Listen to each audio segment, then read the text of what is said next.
Hi, and welcome to another episode of Hot Takes with me, the Silver Fox. Beryl Flynn is a bit of an idiot at the best of times, but if he thinks that what he's saying is believable, then he's an even bigger idiot than even we think. He's claiming that the SNP is not out just to embarrass Labour. But of course they are, at every opportunity. Embarrass Labour, embarrass the Tories, embarrass the SNP. Ultimately, of course, he's just embarrassing himself. As yesterday proved, he does not even know how to hold a wreath, walking up there with it upside down. I think it's very disrespectful. I'm surprised he was even wearing a poppy. That's not the sort of thing expected of the SNP. But he's moaning about this vote. He wants a ceasefire, and he says that Palestine should, the Israelis should stop fighting in Palestine and allow civilians to leave, in much the way the Gazans didn't allow the Israelis to leave when they invaded and murdered the babies. It's a very strange position to take, being pro-baby murderer. But hey, that's his choice. But we'll take a quick look at this. I'm not going to go into it in any depth. Just going to show the sort of hypocrisy and stupidity of a wee man at Westminster. Here goes. So Stephen Flynn denies SNP is trying to embarrass Labour by forcing a ceasefire vote. Well, of course, it doesn't really matter because whatever Parliament says isn't going to happen. You know, he can sit there and go, oh, yes, we agree there should be a vote. What's that? How is anything that's going to go through Parliament matter to Israel, to the IDF, to the Israeli people, what they do when they experience what they experienced on the 7th of October, when they watched women hard and murdered, babies thrown into ovens and beheaded, babies cut out of women, this sort of thing. By these savages, by these barbarians. It's no wonder the Israeli forces are going in to cleanse out the cancer of Hamas, a group that apparently is well beloved of the SNP, and especially its leader, it seems. But for the likes of Stephen Flynn to be pro-Hamas is also a bit odd, considering that Hamas would, basically kill just about everyone in his party because they were gay, lesbian, trans, whatever. That's just straight off the bat, because obviously once they're finished with the Jews, they'll be coming after the Christians and so forth. Don't forget, Hamas are an organisation who want to commit genocide and wipe every Jew off the face of the earth. And so for him to be protective of them does seem a bit of an odd situation to be, pro-genocide. It's an odd thing. Anyway, the SNP Westminster leader said his heart sinks a wee bit when it's implied that his party is just playing politics over the vote. But of course they are. They played politics over everything. They played politics over COVID, and it killed 5,500 people in old people's homes. Never mind everyone else out there in the community.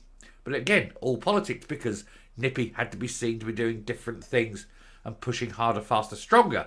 And we've had Cambridge statisticians, professors, coming up and actually saying it meant that the rate of death in Scotland was higher simply because of Nippy's actions. So to say that he's not playing politics, it's very disingenuous because they play politics with everything. Anyway, Stephen Flynn has denied that the SNP is trying to embarrass Labour by forcing a vote on an Israel-Gaza ceasefire in the House of Commons. The SNP Westminster leader says his heart sinks a wee bit when it is implied that his party is pushing for a vote for political reasons. How could it not be political?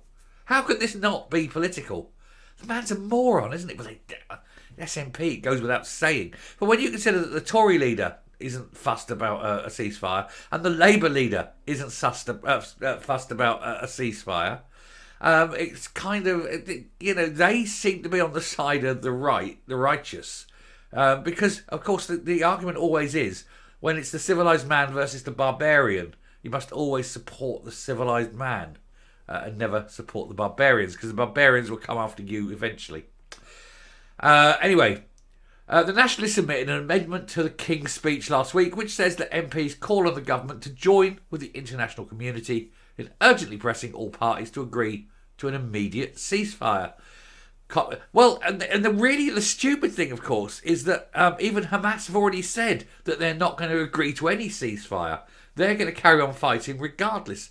So why would Israel stop if Hamas said, no, we're not listening to any ceasefire. You can propose a ceasefire and we're not listening. So perhaps his ire ought to be, let's have a Hamas ceasefire. And it's the argument, and I've said it before and I'll say it again. If the Muslims put down their weapons, there will be peace. And if the Israelis put down their weapons, there will be no Israelis. That's what the problem in the Middle East is. And so these are two intractable sides. So who are you going with? Are you going to go with the forces of civilization and decency, or are you going to go with the murderous barbarians?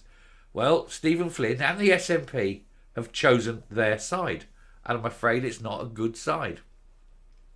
Commons Speaker Lindsay Hoyle will decide if the vote, if it goes to a vote this week, and it is likely because the SNP is the third biggest party in the Commons. And I will put, for now, roll on the next election, and they will be nothing, hopefully. Labour would be under pressure if it does go to a vote, my apologies, because the party has been split over whether to call a ceasefire or not. They can call it all they like. Neither side is going to ceasefire. The Israelis cannot because they have not finished the job.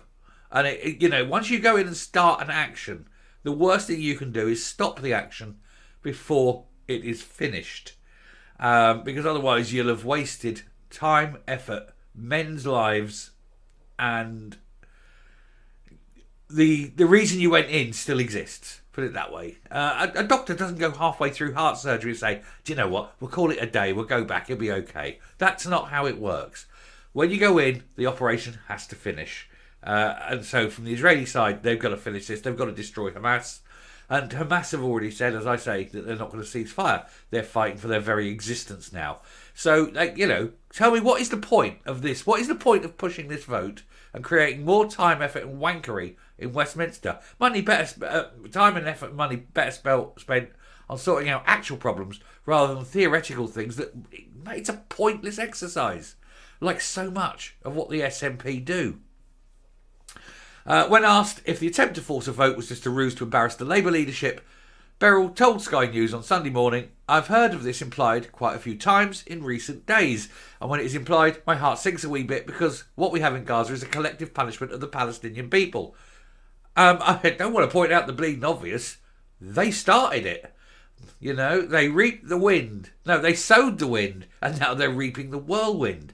And people go, oh yes, but it isn't the Palestinian people's fault. It wasn't the German people's fault that Hitler was in charge then, was it? It wasn't them that voted him in, was it? Oh, wait, it was the other thing, yeah. Yes, of course it was. And it's not as though the Germans didn't know. They claim, oh, we didn't know. Of course you knew. Bullshit. You knew. In the same way as the Gazans aren't dealing with their own problem of Hamas, they're all supportive of Hamas. Well, that was a poor choice. They chose poorly. As the last Crusader said. Anyway, I'm not going to go on with what he's saying there, but basically, Sir Keir Starmer has so far failed to back a ceasefire. Rishi Sunak won't back the ceasefire. Israel won't back the ceasefire. Hamas won't back the ceasefire. Nobody wants a ceasefire. So look, it's not our problem. It's not our fight. Stay the hell out of it and let them sort out their own differences. And I'll tell you now, if you've got the United States coming in and saying that they will back Israel to the hilt, nobody in the Middle East is going to, how can we put this, make an overt attack. They're doing subtle ones. They're doing, it's Hezbollah are doing it and so on. But, the countries aren't doing it. The countries are definitely not going to do it. And indeed, didn't the Americans overfly and bomb an area in Iran the other day? It's got all the potential of blowing out of all proportion, but ultimately, Israel have got the backing of the United States, and that is as good as a victory already. So why would they stop? Man's an idiot. Anyway, I'm going to come up, finish off, and round off and finish this video. Can't believe how stupid these people are, though. So here's an interesting concept. Let's say, for example, the SNP got their way, got their vote, and Parliament voted, and it'll probably be a close run thing, but let's say, for example, Parliament voted, and it came back that, yes, Parliament support a ceasefire. Well done. What happens next? Nothing. Whether Israel has a ceasefire or not is up to Israel. Whether the Gazans have a ceasefire or not is up to the Gazans. Nothing to do with us. Our Parliament's got no power. This is a man who thinks because he's in Scotland's biggest party, he's got a say and a sway about things that happen all around the world. He is impotent. He has zero power and influence. None at all. Literally none. But his ego won't allow him to accept that. He is an intellectual Oompa Loompa, and he's like the child in the big boys' room, isn't he? He's there, but nobody's paying him any attention whatsoever because he's so unimportant. Anyway, I shall stop there. Thank you very much for watching. It's just always good to see these people have their ego deflated, because it's the point where he realises that, oh, I've got no power whatsoever. Till next time, stay safe, stay well, and I will speak to you later. Bye.